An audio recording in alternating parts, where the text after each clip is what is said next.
शिक्षण संचालनालय मध्य प्रदेश भोपाल द्वारा राष्ट्रीय उपलब्धि सर्वेक्षण 2021 की तैयारी हेतु प्रस्तुत किए गए प्रैक्टिस पेपर थर्ड विषय अंग्रेजी कक्षा 10वीं का हम इस वीडियो में अध्ययन करने वाले हैं। तो चलिए शुरू करते हैं। पहला प्रश्न में दिया है क्वेश्चन नंबर 1 से 6 के लिए, read the story and answer the following questions given below. Story को पढ़ना है और नीचे लिखे प्रश्नों के उत्तर देना है। Once there lived a potter in a village. एक कुम्हार एक गांव में रहता था। His mother, wife and his only son were also living with him in a small hut. वे अपने माँ और पत्नी के साथ एक छोटी सी कुटिया में रहते थे। He the wife of the potter used to quarrel. अक्सर लड़ा करती थी। With her mother in law. उसकी सास के साथ अक्सर लड़ा करती थी। The potter was unhappy but helpless. वह दुखी था। पॉटर कैसा था? दुखी था इस लड़ाई से कि अक्सर उसकी पत्नी उसके माँ के साथ लड़ाई करती है। इस लड़ाई से वह दुखी था, परंतु वह मजबूर था। अनहैप्पी और हेल्पलेस था, मजबूर था। About his wives attitude. वह अपनी पत्नी के रवैये से मजबूर था। The quarrels were getting more and more frequent day by day. किंतु यह लड़ाई बढ़ती ही गई। मोर एंड मोर और अधिक से अधिक बढ़ती गई। बारंबार, फ्रिक्वेंट यानी होता है बारंबार होती रही। One day the potter built a small one room hut near his home and shifted his mother to the हट।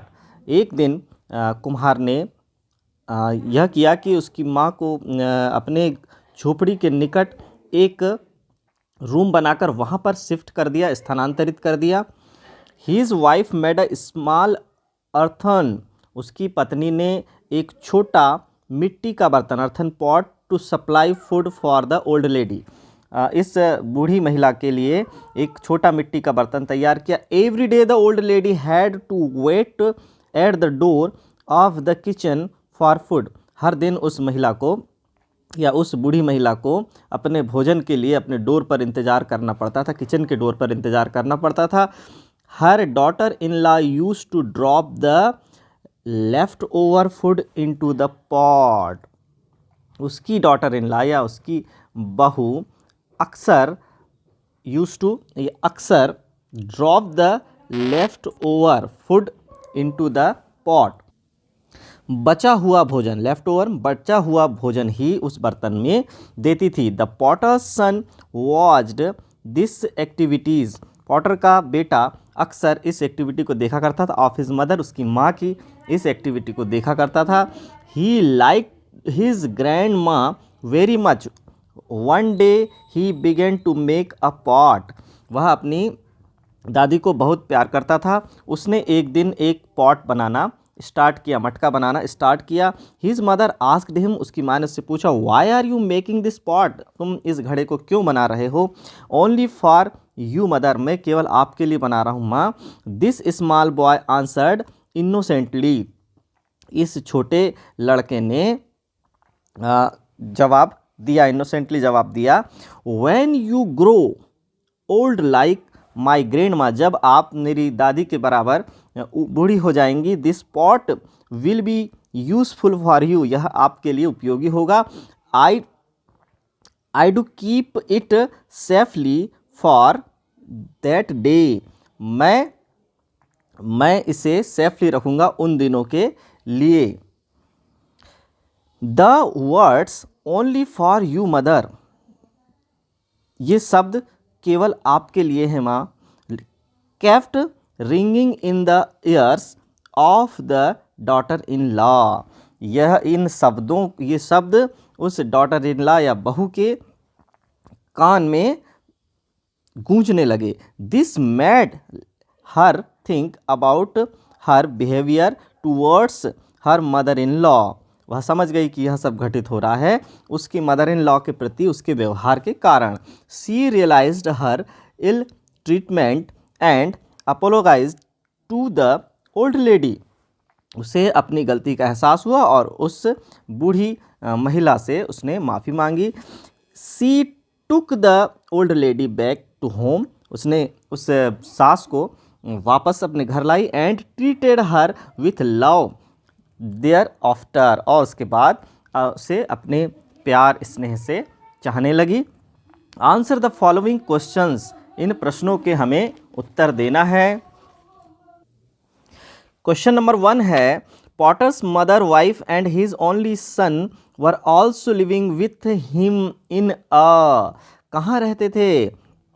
स्मॉल हट, वह एक छोटी झोपड़ी में रहते थे। ऑप्शन नंबर बी सही है। The wife of the potter used to quarrel with her, किनके साथ लड़ाई करती थी? मदर इन लॉ के साथ लड़ाई करती थी। ऑप्शन नंबर ए सही है। थर्ड है, the potter's wife made a small, small क्या बनाया?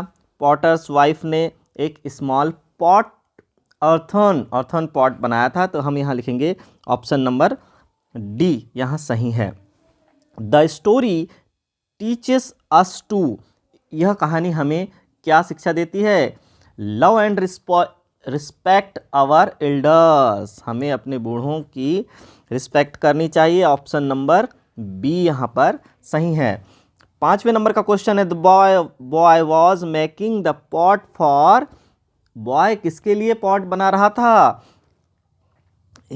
किसके लिए बना रहा था? मदर के लिए बना रहा था। ऑप्शन नंबर सी यहाँ पर सही है। The place of cook food is, the place of cook food is, जहाँ पर भोजन बनाया जाता है उस स्थान को क्या बोलते हैं? किचन बोलते हैं। ऑप्शन नंबर ए सही है। पैसेज 2 है, read the following passage carefully and answer the questions that follow. Modern एटिक्यूड इज एन आर्ट, आधुनिक शिष्टाचार एक कला है। It has to be cultivated by persistent practice, यह दृढ़ अभ्यास से पाया जा सकता है। द फर्स्ट रिक्वायरमेंट, पहली आवश्यकता क्या है इसके लिए? ऑफ गुड एटिक्यूड, अच्छे शिष्टाचार के लिए पहली आवश्यकता क्या है? इज अ प्लीजिंग पर्सनालिटी, अपनी पर्सनालिटी को बढ़ाना, उत्तम करना। Which includes good dress in, turn नहीं है ट्यून है, इन ट्यून विथ टाइम्स, समय के अनुसार अच्छी पोशाक का पहनना, उस अनुसार पोशाक का पहनना।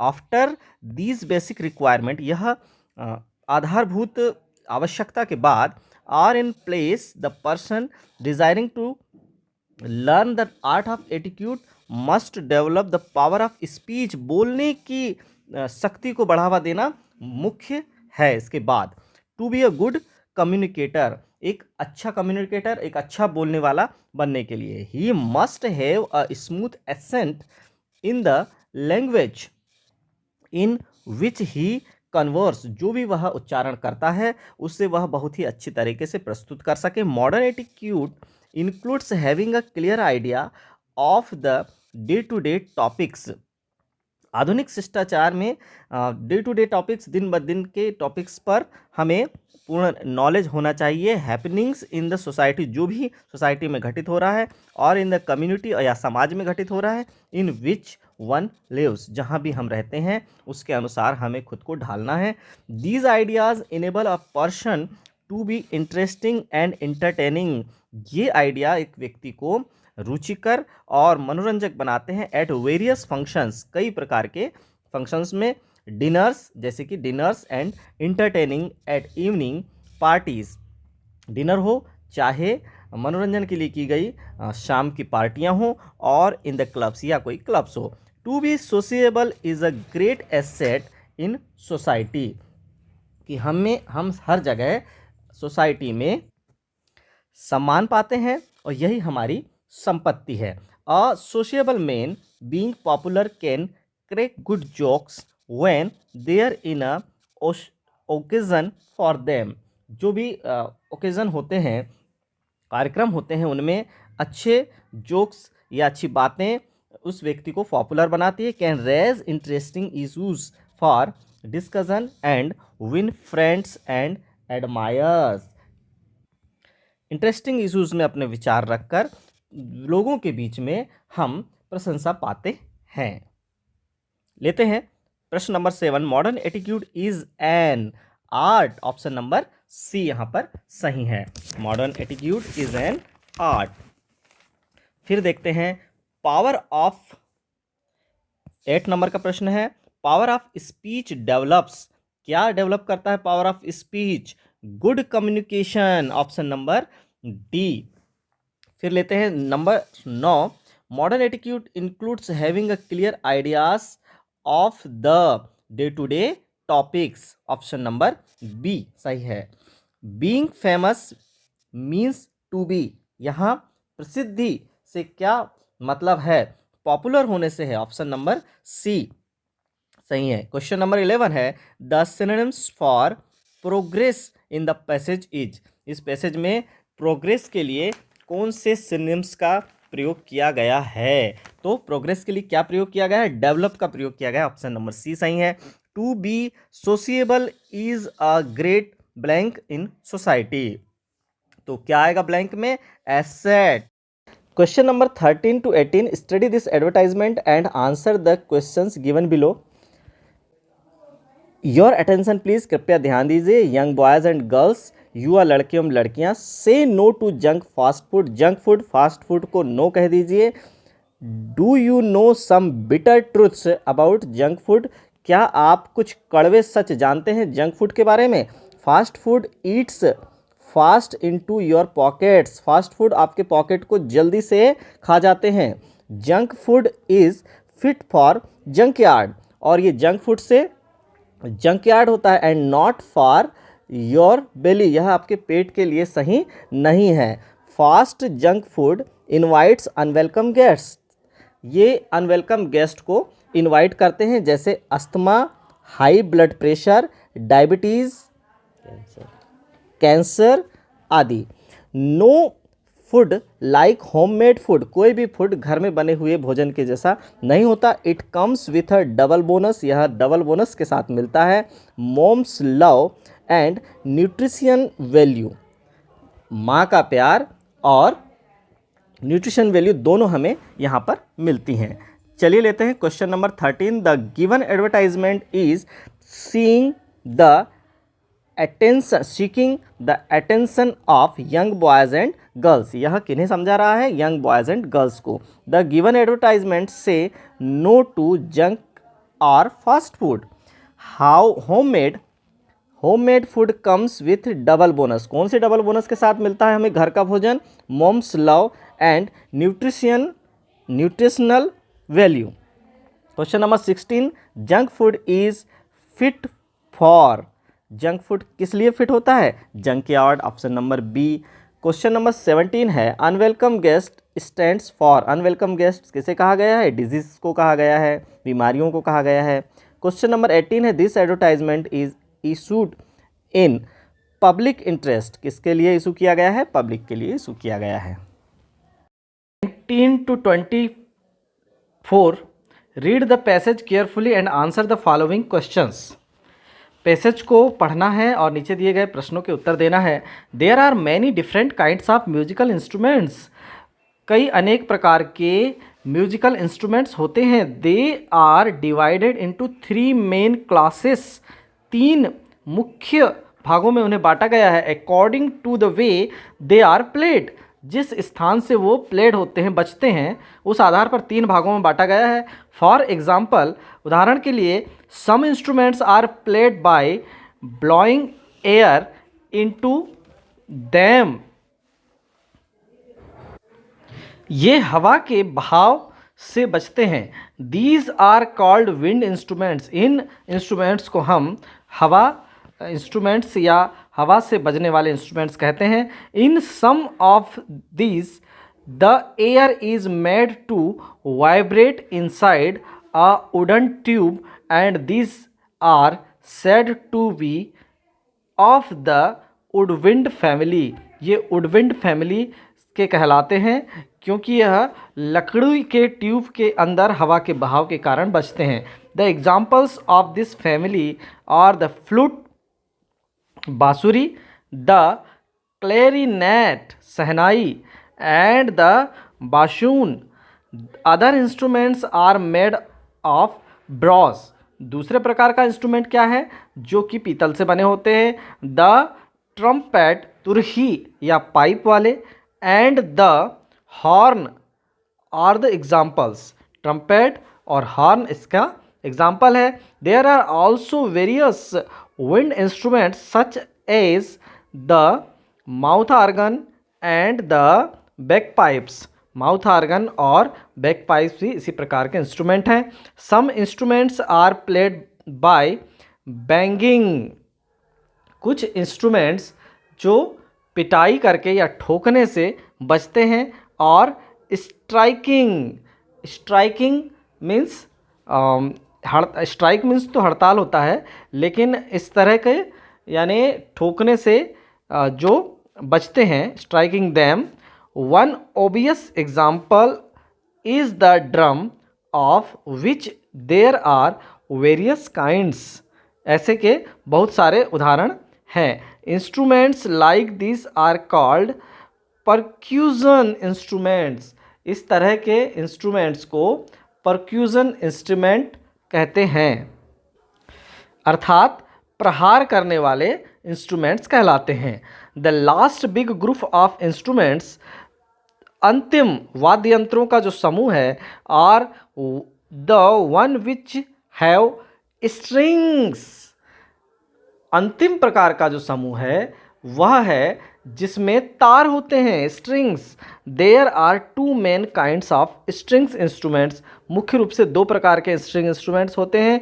Those in which the music is made by plucking the string, तार को प्लगिंग करने से साउंड आता है। And those where the player draws a bow across the strings, तार की एक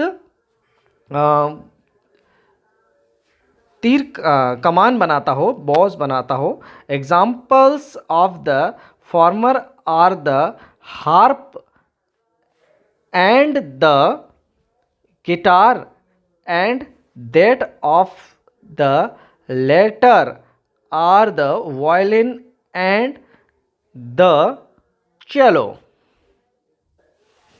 जैसे हार्प यानी वीणा, guitar, and that of the latter are the violin and the cello, जो पहले गिटार और वीणा के नाम से, फॉर्मर यानी पूर्व में जो गिटार और वीणा के नाम से प्रचलित थे, उन्हीं में अब परिवर्तन होकर वायलिन एंड चेलो के रूप में जाने जाते हैं।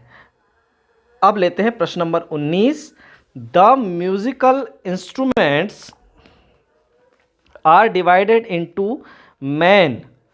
तो कितने पार्ट्स में डिवाइडेड है? 3 पार्ट्स में डिवाइडेड है। ऑप्शन नंबर सी सही है। The wind instruments are played by blowing. किस चीज़ के बहने से? एयर के बहने से बजते हैं या साउंड देते हैं। The flute, the clarinet and the bassoon are the instrument of family. किस फैमिली के इंस्ट्रूमेंट्स हैं ये? वुड विंड फैमिली के इंस्ट्रूमेंट्स हैं। 22 नंबर का क्वेश्चन है। The trumpet and horn are the instruments made of. किस चीज़ के बने होते हैं ये ब्रॉन्ज के बने होते हैं, पीतल के बने होते हैं। The instruments played by banging और स्ट्राइकिंग आर कॉल्ड। ऐसे इंस्ट्रूमेंट्स को हम क्या कहते हैं? वाइब्रेटिंग इंस्ट्रूमेंट्स कहते हैं। वाइब्रेटिंग इंस्ट्रूमेंट्स कहते हैं जो कि बैंगिंग और स्ट्राइकिंग से बजते हैं। The harp, the guitar, the violin and the cello are the instruments which have. ये सभी प्रकार के इंस्ट्रूमेंट्स क्या कहलाते हैं? Which have. उनमें क्या होता है? इनमें सब में स्ट्रिंग्स होता है, इन सब में तार होता है। ऑप्शन नंबर ए सही है। चलिए लेते हैं अब next question number 25 to 30. Read the following passage carefully and answer the questions that follow. Students who are very fond of reading books are often labeled by their companions as bookworms. Students जो कि बहुत ज़्यादा पढ़ने के शौकीन होते हैं, उन्हें एक लेवल दे दिया जाता है उनके दोस्तों के द्वारा, उनके सहपाठियों के द्वारा, उन्हें किताबी कीड़ा कहा जाता है। This criticism generally comes from students who consider themselves better in sports। जो कि यह क्रिटिसिज्म कहाँ से उत्पन्न होता है कि जो स्टूडेंट्स जनरली खुद को खेल कूद में ज़्यादा अच्छा समझते हैं। Students who shine in athletics और in games consider that it is better to spend time and energy in a sports arena than in a classroom or at a reading desk। जो बच्चे साइन करते हैं athletics में, खेल में, games में जो आगे बढ़ते हैं, वे ऐसा मानते हैं कि क्लासरूम में किताबों में वक्त बिताने से ज़्यादा बढ़िया है गेम्स और खेल पर अच्छा काम किया जाए। All the same they do envy their fellows who shine academically. ऐसे स्टूडेंट्स उन स्टूडेंट्स से जलन रखते हैं, उनके साथियों से जो साइन एकेडमिकली, जो एकेडमिक रूप से आगे बढ़ते हैं। Academic honour has a glamour which in unique. जो बच्चे एकेडमिक सम्मान पाते हैं वो उनके भी अलग ठाट बाट होते हैं, वो भी अद्वितीय होते हैं। It is not to be denied that playing games is a useful activity. वे इस बात को नहीं धिक्कारते कि गेम्स खेलना एक यूज़फुल एक्टिविटी है, because it creates team spirit and also makes the sportsman healthy and vigorous. Sports and games useful activity, because यह एक यूज़फुल एक्टिविटी है क्योंकि इट क्रिएट्स टीम स्पिरिट, यह खेल भावना बनाती है। And also makes the sportsman, एक अच्छा स्पोर्ट्समैन बनाती है, healthy and vigorous. Games and sports are given so much importance in the curriculum of schools. स्कूली पाठ्यक्रम में गेम्स एंड स्पोर्ट्स की बहुत बड़ी भूमिका होती है एंड कॉलेजेस में।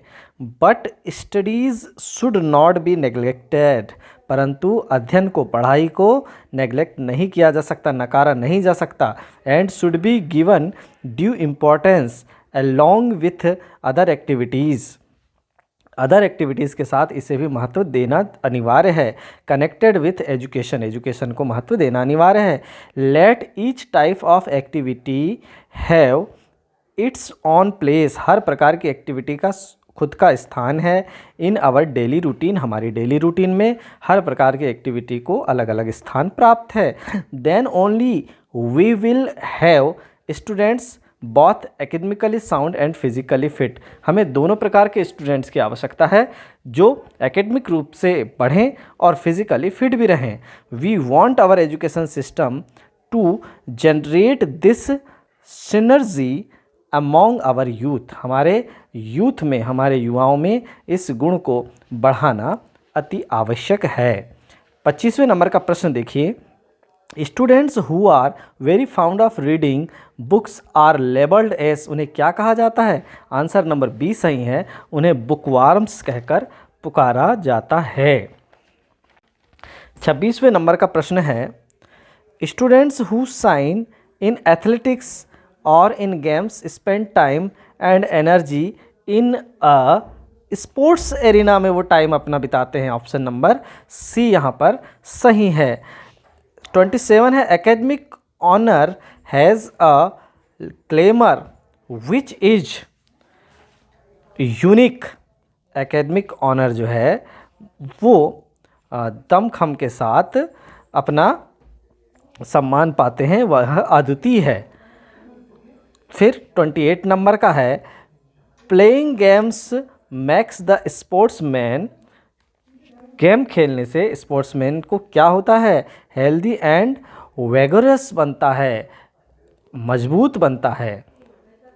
The similar words for syllabus in the passage is, syllabus से सिमिलर शब्द इस पैसेज में क्या प्रयोग किया गया है? करिकुलम। आगे 30 नंबर का प्रश्न है, the motive of our education system is to make our students. हमारे एजुकेशन सिस्टम का यह उद्देश्य है कि हमारे स्टूडेंट्स को कैसा बनाया जाए, academically sound and physically fit. Option number D यहाँ पर सही है। क्वेश्चन नंबर 31 से शुरू है, choose the correct option. Correct option को हमें चुनना है। Mohan was very tired, Mohan बहुत ज़्यादा थका हुआ है। So he went to bed early, Mohan बहुत थका हुआ था, अतः वह जल्दी बिस्तर पर सोने के लिए चला गया या जल्दी सो गया। क्वेश्चन नंबर 32 है, when I reached the station the train had left. Option number C सही है, द ट्रेन हैड लेफ्ट। मेरे स्टेशन पहुंचने के पूर्व, जब मैं स्टेशन पहुंचा तो ट्रेन जा चुकी थी। We have blank the match, we have won the match, हम मैच जीत चुके हैं।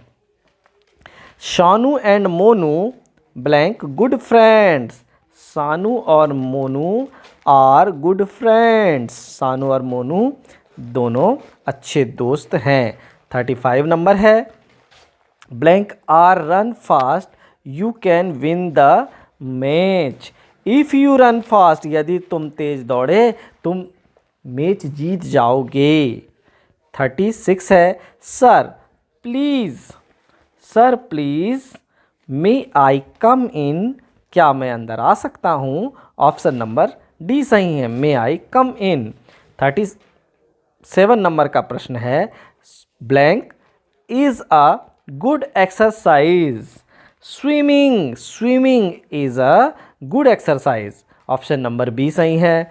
आई threw away the broken chair, टूटी हुई कुर्सी को मैंने दूर फेंक दिया, ब्रोकन चेयर। 39 नंबर है, it has been raining for 2 days, it has been raining for 2 days। Present perfect continuous का सेंटेंस है। As soon as the teacher entered the class, the students, जैसे ही teacher entered the class, teacher class में entered हुए, the students stood up, खड़े हुए, stood up। I love to listen music. Option number A सही है। 42 देखिए, I would like to have a cup of tea. Option number B सही है। 43 question देखिए, you ought to obey our parents, आपको अपने माता पिता की आज्ञा का पालन करना चाहिए। You ought to obey our parents. The traffic doesn't start blank the signal is green until the signal is green. Traffic तब तक स्टार्ट नहीं होता जब तक सिग्नल ग्रीन ना हो जाए। क्वेश्चन नंबर 45 देखिए, the frog jumped into the well. Frog, मेंढक वेल के अंदर जंप किया, मेंढक ने वेल में या कुएं में जंप किया या कूदा। Question number 46, the passengers sit behind the driver के बाजू में। डिस्ट्रीब्यूट द स्वीट्स, मिठाइयों को बांट दो। किनके बीच में? अमॉन्ग द चिल्ड्रन, बच्चों के बीच में मिठाई को बांट दो। I found a 1 rupee coin, मैंने 1 रुपए का सिक्का पाया। Question number 49, mister Ramesh is an honest man. Mister Ramesh एक ईमानदार व्यक्ति है। 50 नंबर का क्वेश्चन देखिए, Shri Ramnath Kovind is Shri Ramnath Kovind is the president of India. Option number C यहाँ पर सही है। Question number 51, Sonali has only few friends in school. Option number B सही है। सोनाली के कुछ ही दोस्त, स्कूल में कुछ ही दोस्त हैं। Do you have any book on history.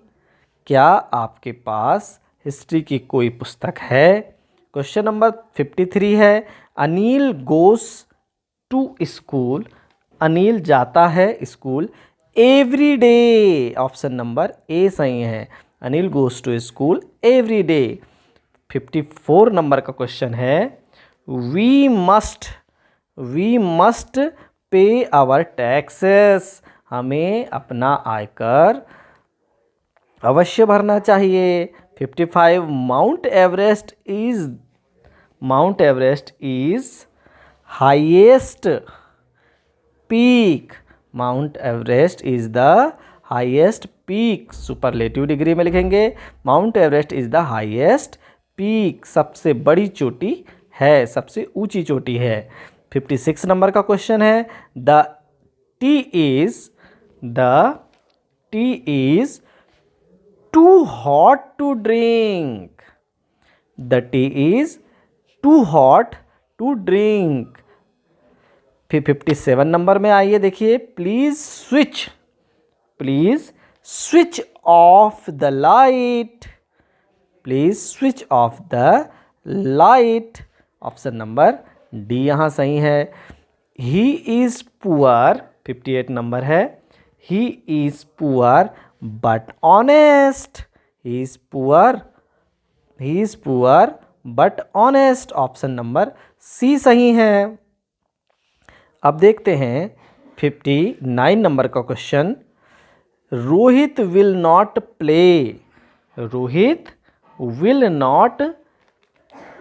Play because he is tired. क्योंकि वह थका हुआ था। रोहित नहीं खेलेगा क्योंकि वह थका हुआ है, ही इज टायर्ड। फिर 60 नंबर का प्रश्न है, no sooner did the rat see the cat. No sooner did the rat see the cat then it ran away. No sooner did का यहाँ प्रयोग हुआ है, तो उसके साथ क्या लगेगा? देन लगेगा। Option number C. 61 नंबर का क्वेश्चन है, which of the following words means both to tolerate and an animal. To tolerate and animal दोनों अर्थ कौन सा शब्द देता है? यहाँ पर ऑप्शन नंबर सी बेयर सही है। 62 नंबर का क्वेश्चन है, some of our army personnel words in bad weather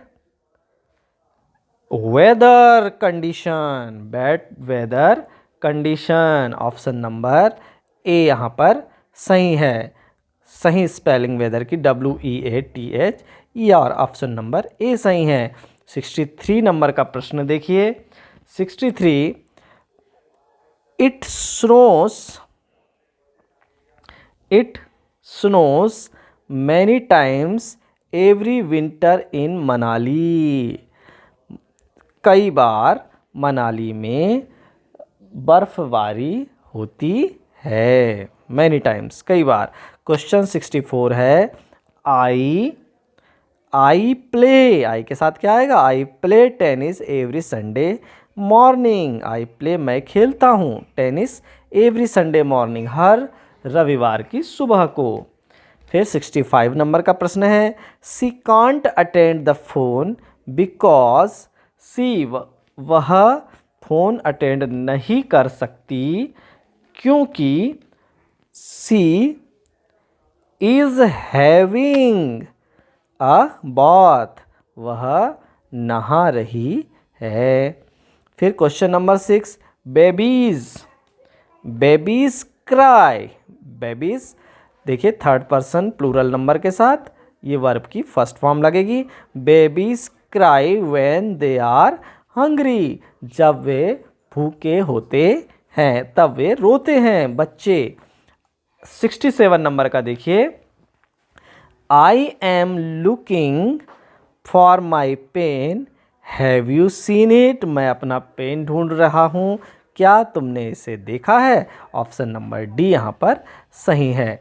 68 number का प्रश्न है, यू कांट बारो माई पेंसिल, यू कांट बारो माई pencil, I am using it my self, I am using, तो क्या आ जाएगा यहाँ पर? I am using it my self, मैं इसे स्वयं इस्तेमाल करती हूँ या करता हूँ। Question number 69, you can keep my laptop if you like, तुम इस लैपटॉप को, मेरे लैपटॉप को रख सकते हो यदि तुम्हें पसंद हो या तुम पसंद करते हो। आई, अब देखिए आई के साथ यहाँ पर क्या हो जाएगा? Am not using it any more, मैं इसे और अधिक उपयोग नहीं करना चाहता। Am not using it any more, option number D सही है। क्वेश्चन नंबर 70 है, how many students in your class, तुम्हारी क्लास में कितने स्टूडेंट्स हैं? Come from near by village, जो कि दूसरे गांव से आते हैं। तो आज के नेक्स्ट थर्ड प्रैक्टिस टेस्ट यहीं पर समाप्त होता है। धन्यवाद।